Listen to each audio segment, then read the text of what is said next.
this point, do they know that they're twins? Some do, some don't. So that's another issue, of course. I don't know how to handle it myself. How many twins are there, and how many are aware that they're twins, and how many are not? I mean, what's the scope of the problem in that sense? Eddy don't want to talk about that. Let's go. All right, blow it out. Wait, you're gonna sing happy birthday. Happy birthday to you. Happy birthday to you. Happy birthday to you. Happy birthday to you.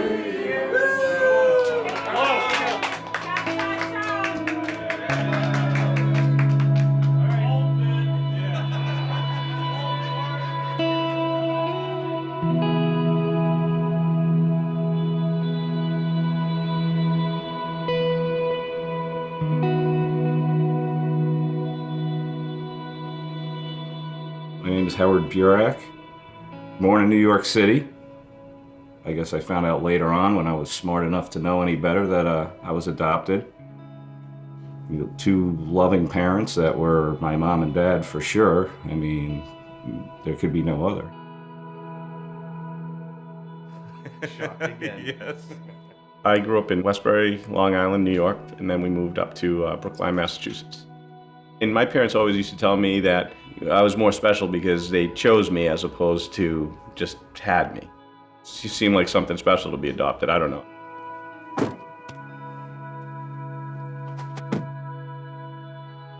It's a little bit more involved than just, our mother gave us up for adoption because she couldn't handle us and they ended up separating us. I'm sure that happens, but this was by design.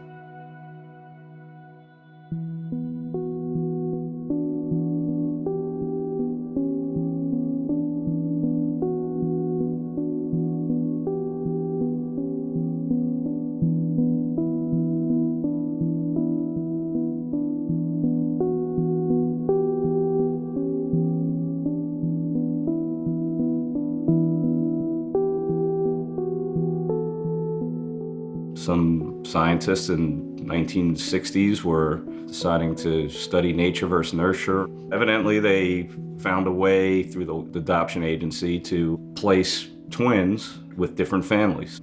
My father and mother were never told that there was a twin brother. Howard and I were put in strangely similar family backgrounds. Our fathers were both business executives, mothers were housewives. We both had sisters 3 years older.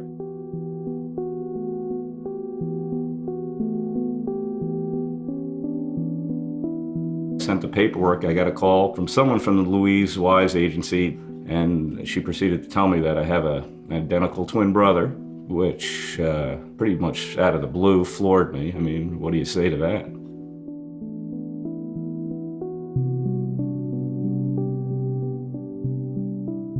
So that was tough, because every day I just had that on my mind, every day. Who is this guy? Where does he live? How do I find him?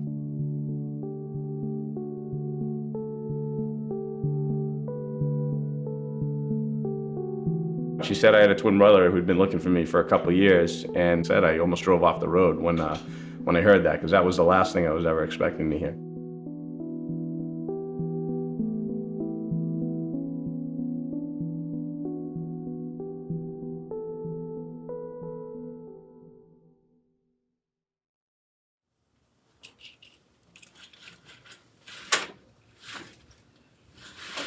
Looking out on our pool, where we like to spend a lot of our time when the weather is real nice.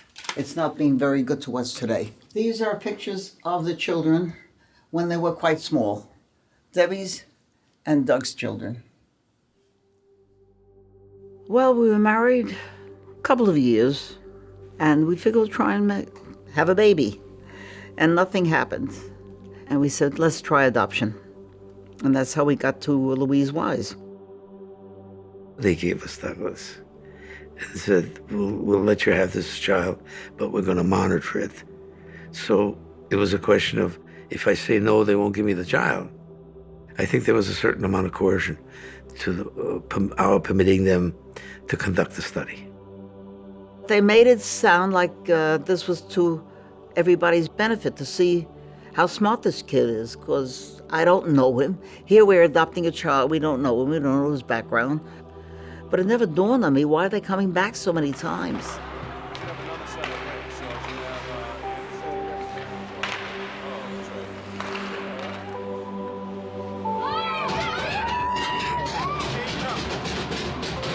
Oh, I thought she had it. I want Sigali and Anderson together. The kids had a playroom downstairs. The two of them would play. But all of a sudden, I don't want to play anymore. And he'd just slam everything away from him. And Debbie would come upstairs. She says, he's playing so nice, he doesn't want to play with me. I went down, I said, what's wrong, Douglas? Nothing. Something was missing in this kid's life. As happy as we thought he was not happy. He'd fight with kids in school. He'd have, he'd interrupt his playing and suddenly erupt in anger. There's very little question in my mind. Doug's original anger revolved around the fact that he knew there was something missing in his life, but he didn't know what it was.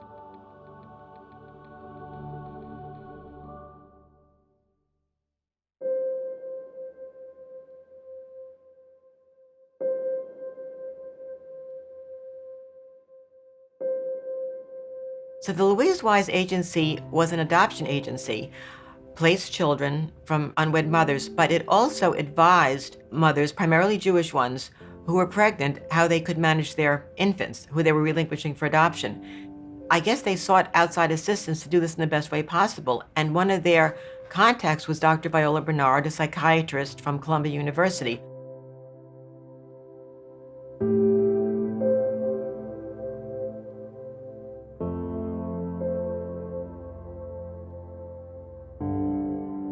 Twins were purposefully being separated because of a misguided, unproven notion on the part of Viola Bernard that twins are better off being in separate families. There is nothing, no basis to ever support that.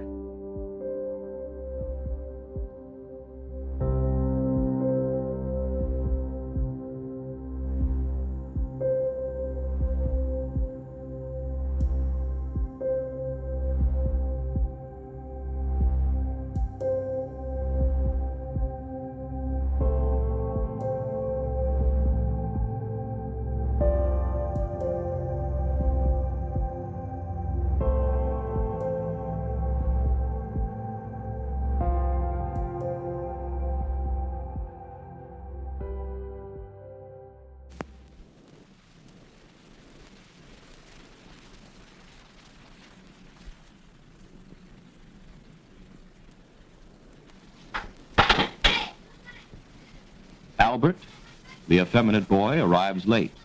The therapist welcomes him. Albert is cautious, though seemingly not too frightened.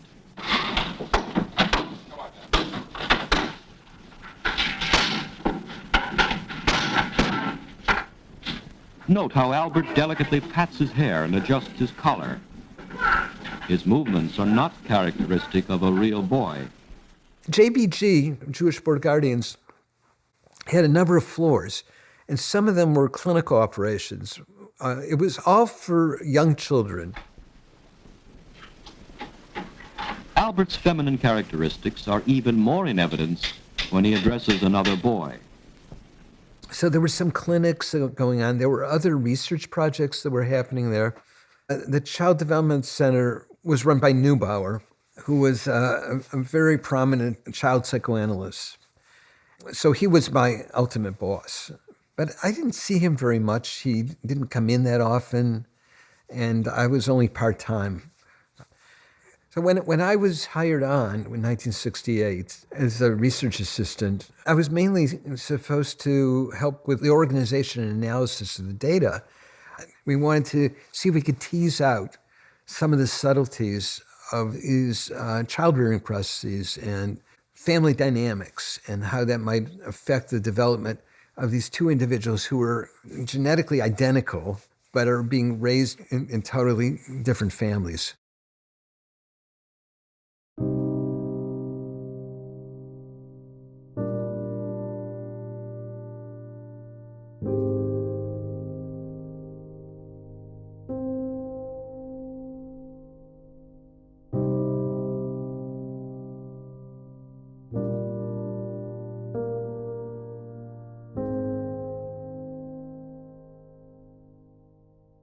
It was amazing how disorganized the project was.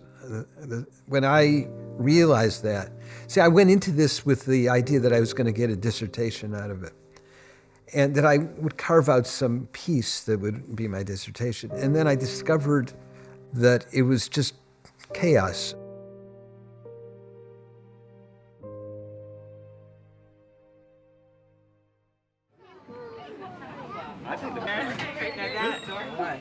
Come on, that's not even funny. Flying out there, and I remember being more nervous about that one event than anything. I was out of my mind on that whole plane ride. My God. How you doing? Oh, man. Wow. A little bigger. Good eating, good living. I mean, same luck. Look in the mirror. Oh, man. It's definitely an eerie feeling. I'm starting to look at you, and I just want to say, I'm telling you. the mind thing going on. It's not 2 hours. Stop looking at it. Well, nice to meet you, Doug. Nice to meet you. And Ronnie, nice to meet you. I have champagne at home. Oh, Jesus. I'll take the edge off you. Right off the bat, we pretty much hit it off, and I felt like I knew this person my whole life. It was like I knew him my whole life. I think we lived a parallel life. We lived similar, parallel lives. We got married the same year. We got married the same year. We had kids the same year. Get up. Just get right in the middle. Watch where he's going. Middle! Ready, Steve! Here comes one, Dougie. Here comes one. Good job.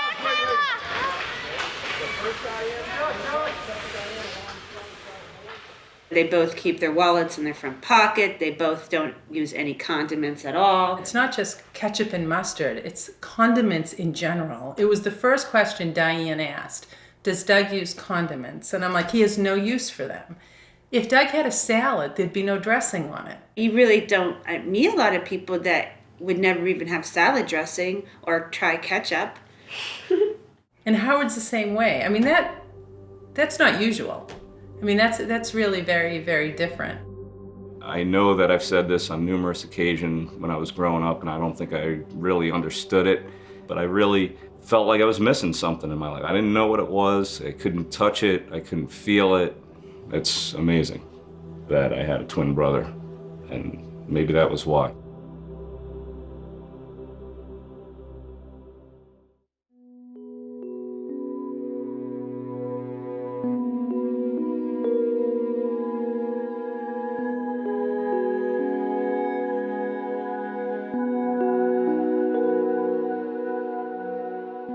We have love relationships, we have sibling relationships, we have kinship relationships, but of all of those relationships, the most unusual and rare is the identical twin relationship. It's a clone. It's a replicant of you. It's precious in a way. People who are twins talk about how there's nothing else like it. Well, if it's true that the twin relationship is perhaps the closest relationship in nature, that you are closer emotionally to your twin than anyone else you will ever meet, then that has been taken away from you. You have lost that relationship, and it's incalculable.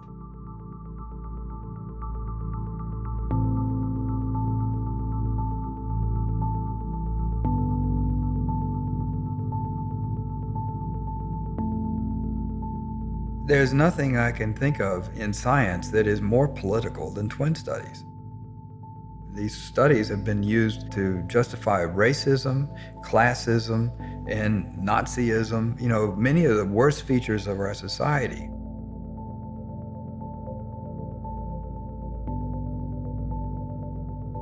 And so they're potent and explosive politically, and yet they're also really useful and very helpful if you look at them soberly, because what the studies don't say is that our genes are responsible for everything. No, they don't say that. What they say is that we're inclined to be one person or another.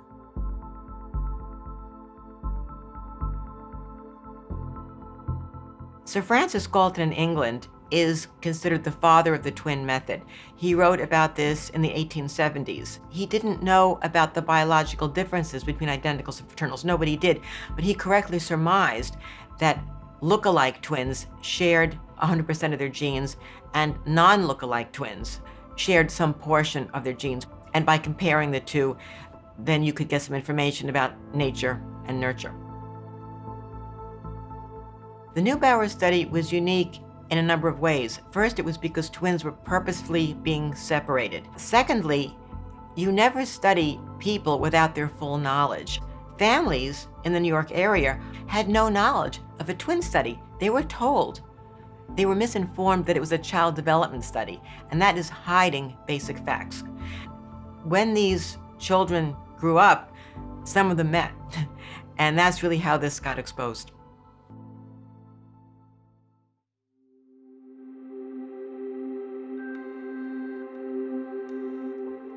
Now, one of the most remarkable stories I've seen in some time, a story about triplets. They were born 19 years ago and then given up at birth for adoption, each one growing up in a different family, totally unaware that he even had a brother, let alone two.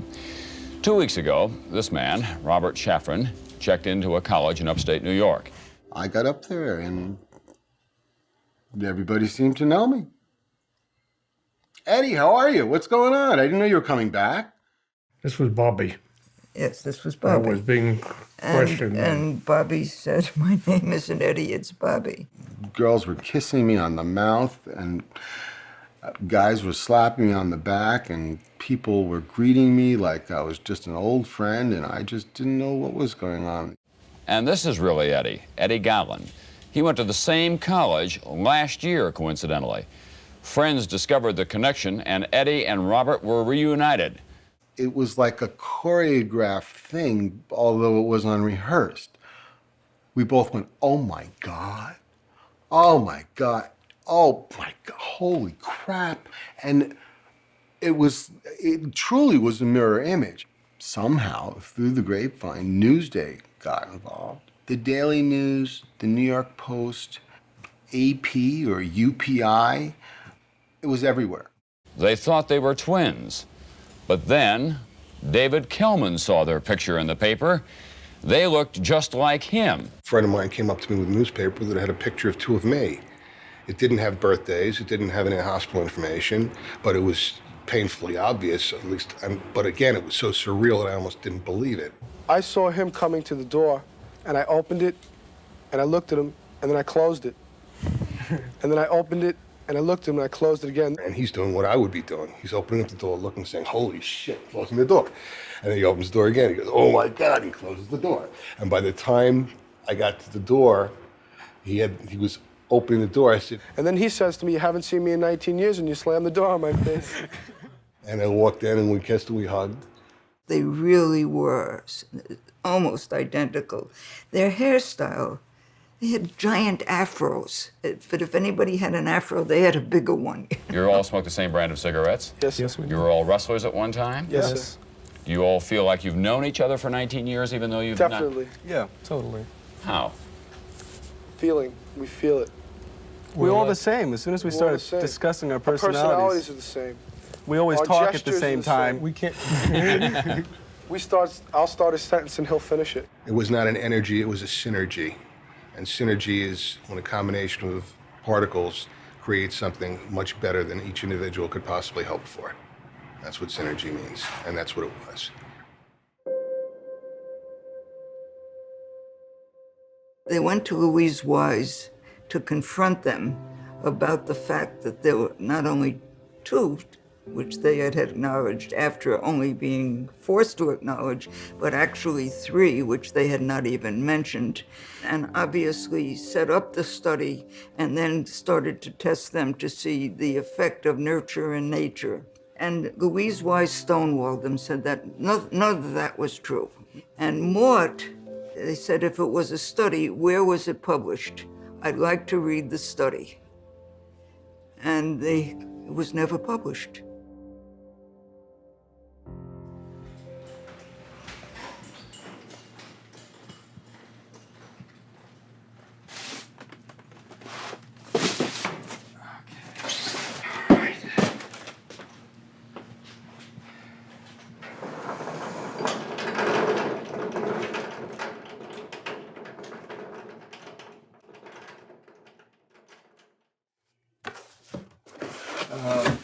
All right, here are my notes.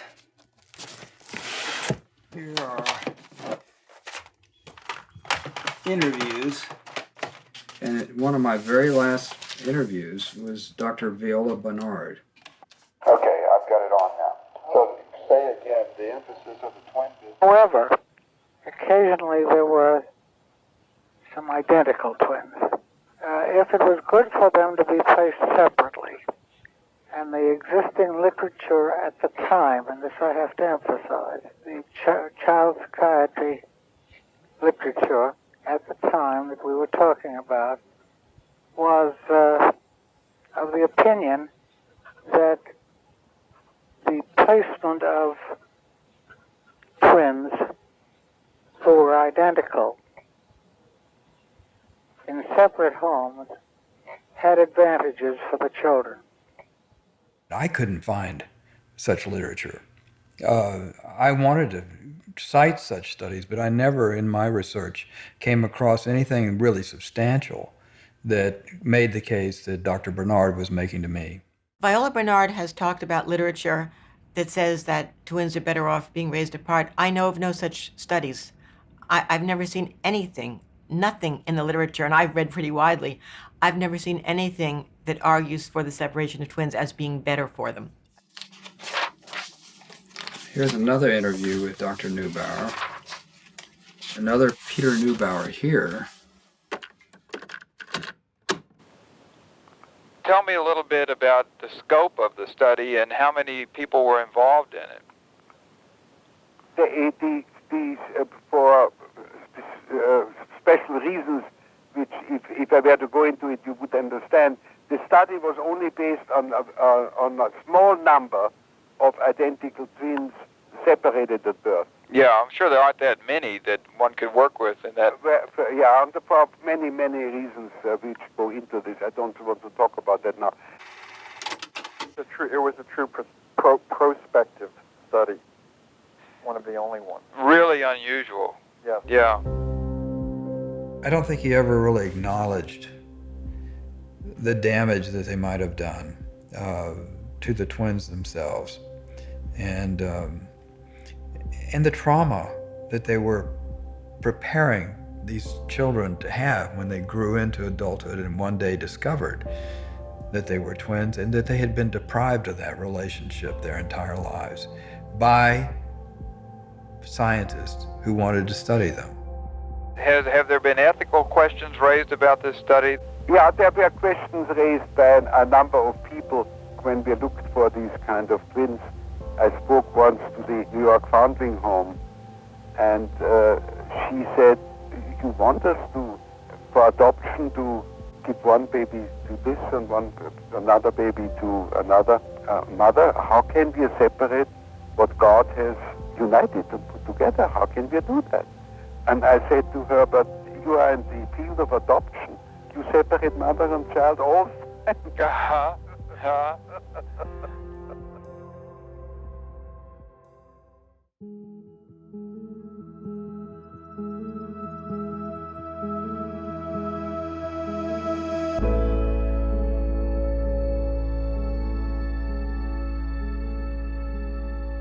I didn't know I was pregnant until I was in about my 4th month. I was 19 And I told my mother, and she was not happy about it. You were the worst when you were pregnant and unwed. Then I went to Louise Y Services, and they sent me to their home in Staten Island for unwed mothers. I was there, I'd say, from about my 5th or 6th month until after I delivered. They were beautiful. A friend of mine picked me up at the home and took me to my father's house, and I know I would stay in the bathroom crying for hours on end because it broke my heart to give them up. But then I thought it would be better for them.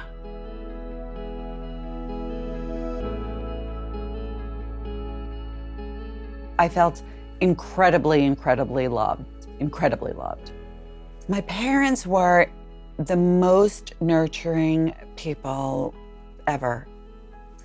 My mother would say things like, if I took a lie detector test, I would pass a lie detector test saying that I gave birth to you. Like, she really was just so thrilled to have both of us. I would say that I had a great childhood. I would say that I also had a lot of sadness. I have 1,000 pictures of me pouting. I would pout, and my mother would take a picture, and how cute I am pouting. I think I ran away like 20 times. I threw more temper tantrums. It's only now as a parent, thinking back about my children, that I can see that maybe raising me was not the easiest thing in the world.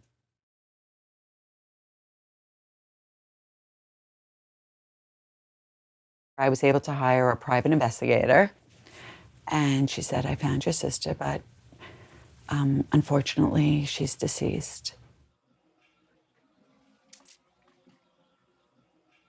Well, the only thing I can say is professionally, the less public I am, the more appropriate it is in my field. I don't want to be seen. No, I got a phone call from a woman who said to me, is Marjorie here?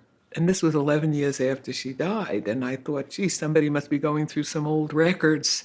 And she said, who are you? I said, well, I'm her mother. What's it about? And she said, well, her twin sister is looking for her. And I fell to the floor. And I was so angry because when we were with the first child at the agency and the second child at the agency, my husband said, we love twins. If you have a pair of twins, we'll take them. This is the day we brought her home. And here she is meeting her brother for the first time, her brother meeting her. March 1961, meeting Marge. She was very glum, didn't smile a lot. I just thought, okay, our son was a happy kid, she was a glum kid. There are serious people and cheerful people and everything in between. So she didn't have many friends. She was much of a loner. We always had animals. She had a bird, Albert. She had her music. Her first suicide attempt was when she was 17. Even when she was on medication, she was still depressed. She also had guns from time to time and would go target practice, and that's how she finally killed herself. I called the police in the neighborhood, and I told them that I think something happened. I think my daughter might have shot herself.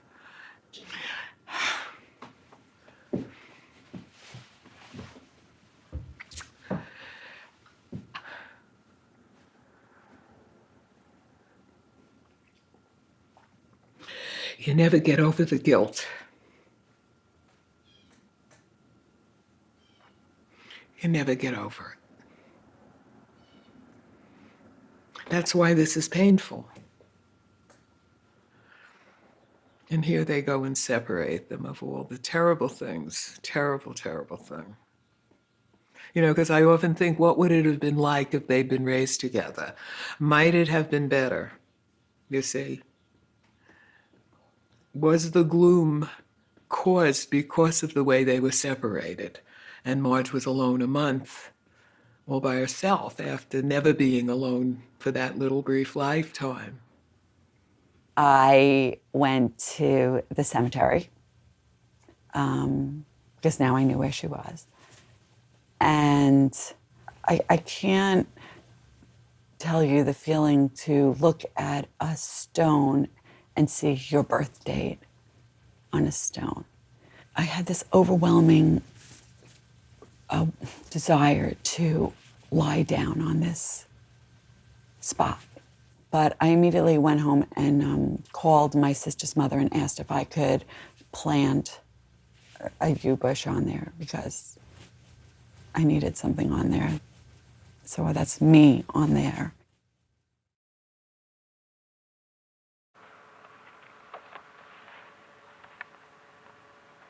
How did this study come about? I tell you, I would rather not want to speak about it. Oh, really? Why? Until we have published it. Oh, when do you plan to publish it? I think we probably want to come out with the data in about a year or a year and a half from now.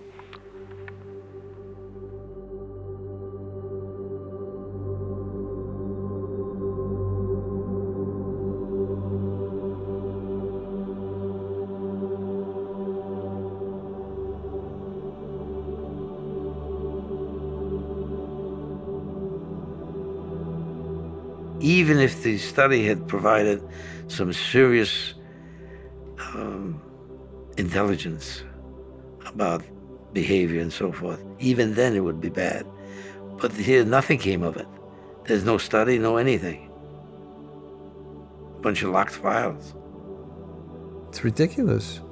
I mean, there's absolutely no justification for keeping this data out of the hands of these twins. This belongs to them. Robert, hey, it's Barry. Oh, listen, please don't give it a second thought. I'm good. I just wanted to give you a call just to touch base about some of the issues we were discussing earlier in the day about the twin study. No, not on speaker, just me.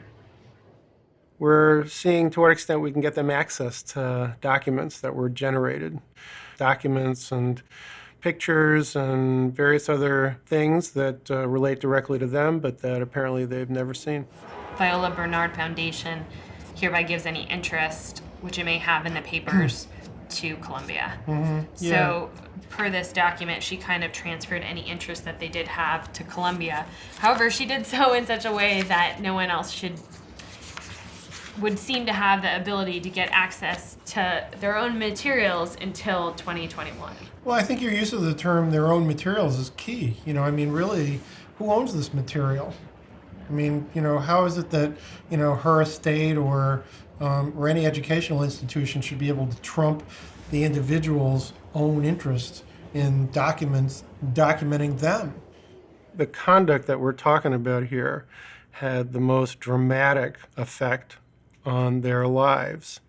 It's one thing if something like that is consensual and everybody's well informed and agrees and so on. It's another thing if somebody who's a health professional just sort of makes decisions unilaterally. According to the information we have, there are documents that were generated as a result of this study that are currently in the possession of Columbia University and Yale University.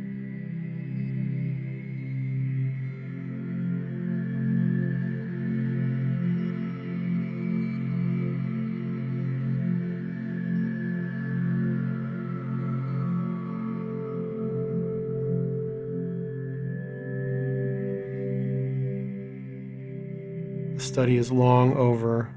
These people a lot of them are deceased. They're not practicing any longer. And I think it's incumbent on all of us to take a good, hard, honest look at what happened. And to the extent possible, try to make it right. I'm aggravated that people are continuing to deny and stonewall and not accept the responsibility for what they did. I'm not looking for anything. I'm just looking for someone to say, yeah, that wasn't right. Here's your stuff. Sorry about that. you know, we're gonna let those other twins know. That's important. Hi. Hi. How you doing? Howard Purak. Hi, Larry Perlman. Nice to meet you. Doug Roush. Nice to meet you. Nice to meet you too, Doug.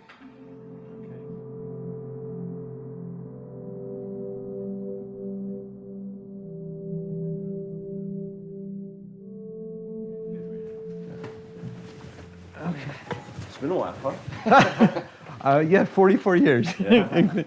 Exactly, yeah. Is that we were 6 when you... Yes. I actually pulled out the testing I did on you guys when you were exactly 6. The way the study was set up is that during the first year of life, I think that they had visits 4 times a year, and then it went down to twice a year, and then once a year. So they had all this material that they didn't really know how to analyze. It wasn't a sophisticated research operation by any means.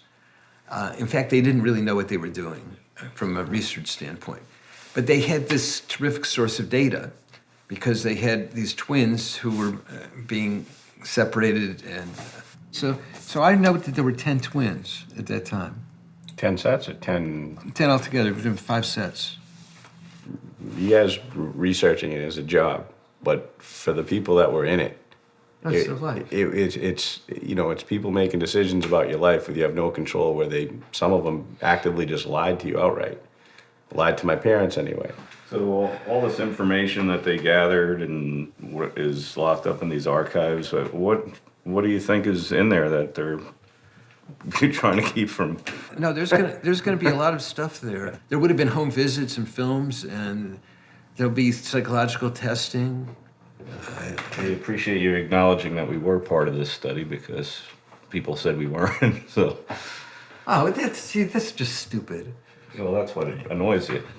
No, you see, that's I just don't understand that. I mean, why lie? It got me thinking about the damage that was done to the families, to the parents, who were kept in the dark about the fact that they had adopted twins. And that was a piece that I had never really thought through very much.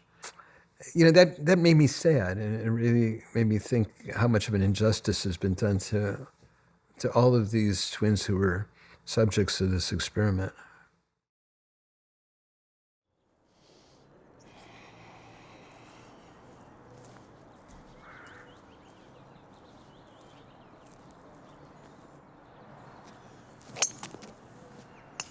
Nice out.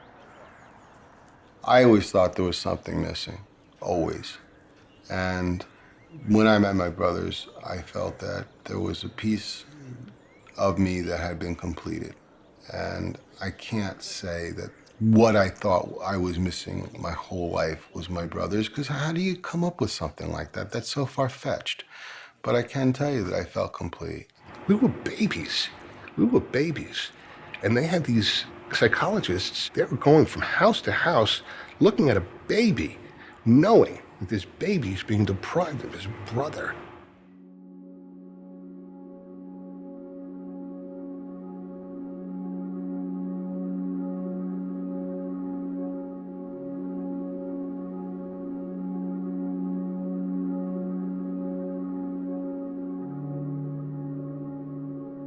Eddy was the most gregarious of the 3 of us. Probably the best looking. When if all our weight was the same, he was the best looking. I just remember his hand. He had this large hand. They all have these large hands, you know. He had this soft, large hand, and he put his hand out and he shook my hand, and I just knew in that moment there was something very, very special about him.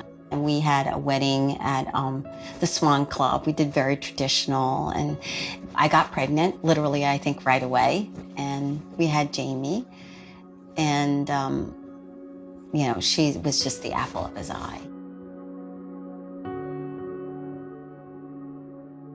I loved him very deeply. It was a very rich relationship. We had so much to live for.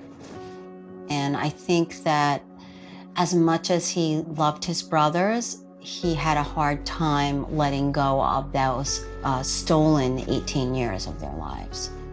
I think he was devastated by it. I think that he was traumatized, and I don't think that he was ever at peace with it.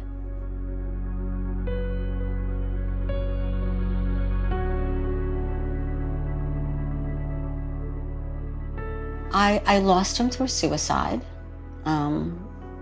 tragic suicide. He shot himself. I found it hard to believe that he did it. I had to run a party the morning after my brother died. I had staff walking around crying their eyes out.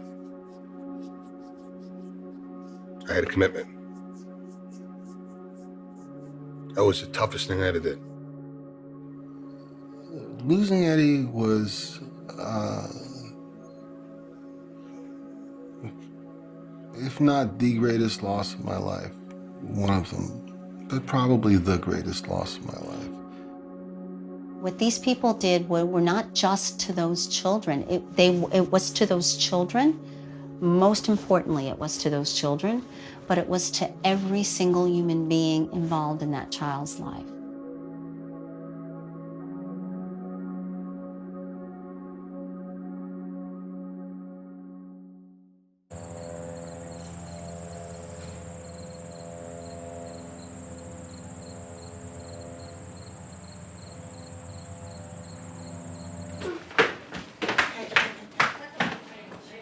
All right.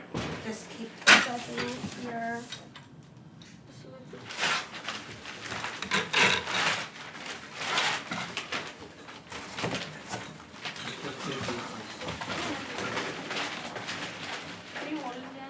All right. Let's see what happens. I'll break the disc before I even do anything. There we go.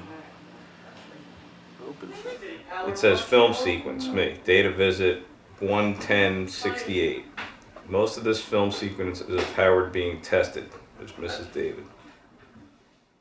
The most prominent feature of projective material was a pervasive sense of sadness, fears of deprivation and loss in his immediate environment, his sense of the instability of his environment. Unmodulated angry outbursts which began toward the end of the first year with head-banging and pounding on the floor and continue in various forms throughout the study years. An expressed sense of loneliness. My strongest friend is me.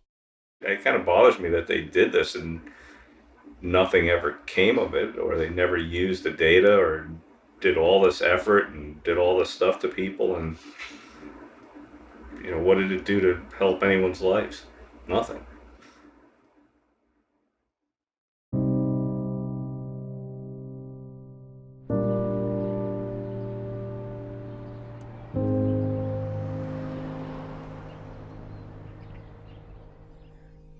Oh no, Trucker's the puppy, that's Sandy. Right? Yes. Yes, yes.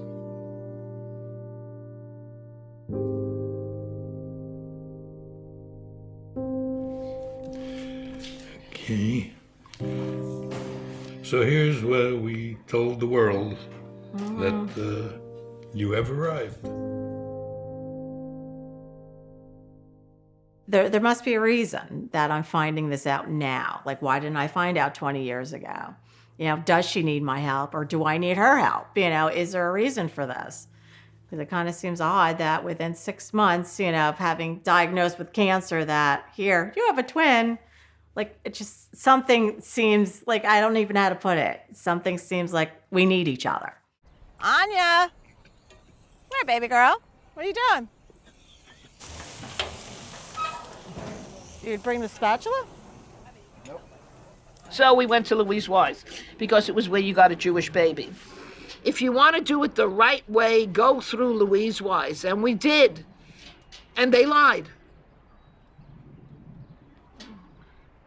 We went in and they said, all right, now she's in a study. If you don't want to be in this study, let us know. Well, at that point, if they had said, if you could learn to fly, you can have a baby. Yeah, when we brought you home, You were very small, very tiny, and very clingy. And for the longest time, you were extremely clingy. You wouldn't let go of mom at all. I don't like Thanks being for alone. warning me so about that's- that one, guys. Yeah, again, never liked being alone and never will like being alone. So I That's think it'll because- be very interesting to find out if your sister had the same personality The same clingy. type. I'm really very anxious for her sister to know exactly what's going on, because she may have the same breast cancer and not know it. If you're going to do a study, at least show people what the study proved. You know, nature versus nurture. Okay, so what happened? That's what I wrote. Of course, is this true? Do I have a twin, an identical twin? Oh my God. I don't even remember writing this. Too much to process. Felt shocked. I had a stomach ache. My head was spinning. It was surreal. So it's so strange. It's real. This was the day I knew it was real, that I have an identical twin. Seeing that book, I held that book and I couldn't let go of that book. Again, I needed to find her. That is my mission in life, is to find her.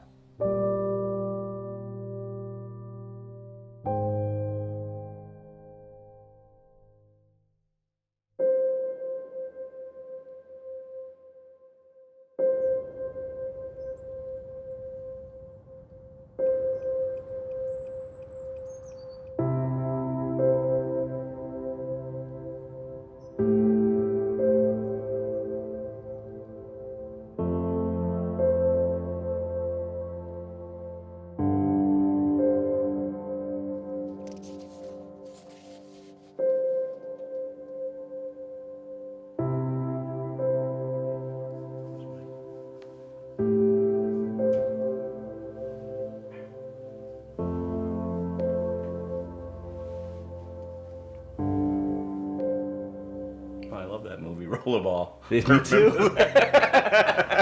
That's a great movie. He's asking me about movies. I must have just seen it. I love that movie.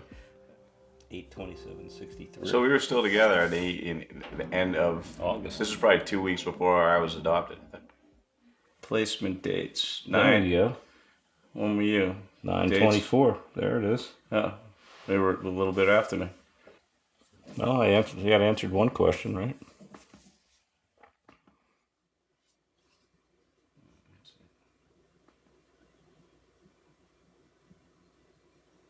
Well, that's pretty disturbing. Said after adoption, both boys showed decline in something, and then they start rocking, whatever that means. I was graduating college in 85. This is stuff they reviewed and revised in 86. So they're still messing around with this stuff. Yeah. People sitting around dissecting your life. We felt that interaction between the twins was taking place by at least 4 to 4.5 months. There was some interplay when they were together. Increased personal interaction between the twins during the past month. We see the twins pending adoption into separate homes as additional potential complications for separation individuation. You know, go back to how twins are bonded and whatever. I would assume that somehow if you tear them apart, it has to have some effect. It's just wrong. It's what they did was really, really wrong. And the more stuff I read, the more wrong it kind of seems, and the more upsetting it gets. For Douglas and Howard, who were shifted from hospital to one foster home, then to another, then back to the first foster home, in the first half year prior to their separate adoption, the co-twin may have been the most stable human object in their environment. Usually Howard initiated contact with his twin, with Douglas then responding. This would involve them both in the twinning interaction. It's upsetting to know that these people were able to affect our lives in a way that I didn't even understand. And I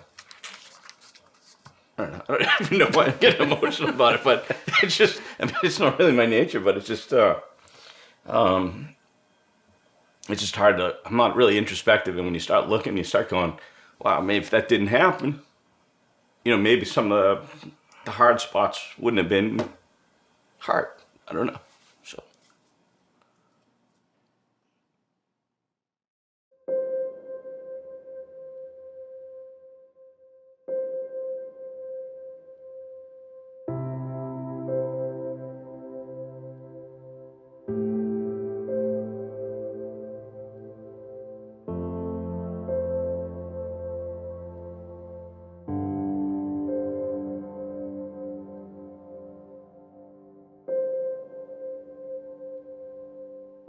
If this was early enough, in their very early birth, right after birth, then it was advantageous for them to have their own family. If, however, what was known as the twinning reaction, an attachment between the two twins, the two children, had time to develop in the early months, then we were opposed to it, because then we would be traumatically separating those who had an opportunity to be attached to each other. Oh my God. Oh my God. Like, My reaction to that is it's a bunch of bullshit. I was like so upset by that. Now, I understand we're talking about an eminent psychologist, but we also may be talking about a liar. I thought it was a Nazi experiment that they had done. I thought it was dreadful, the most awful thing I had ever heard. They didn't give a damn for anybody, only what they were doing, their work. These are unconscionable people. they separated us after 3 months. So if they really truly believe this, then why place us together in one crib in foster care? I think it was not only a crime, but a sin. Who do you think you are that you could play God like that? If they're twins, they're meant to be together.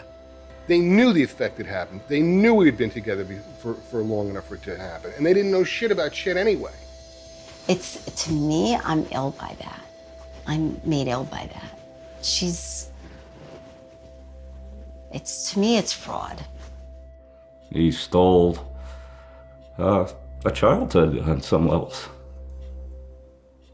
Not that I wouldn't trade my life for anything, but he can't give back. He can't get that back.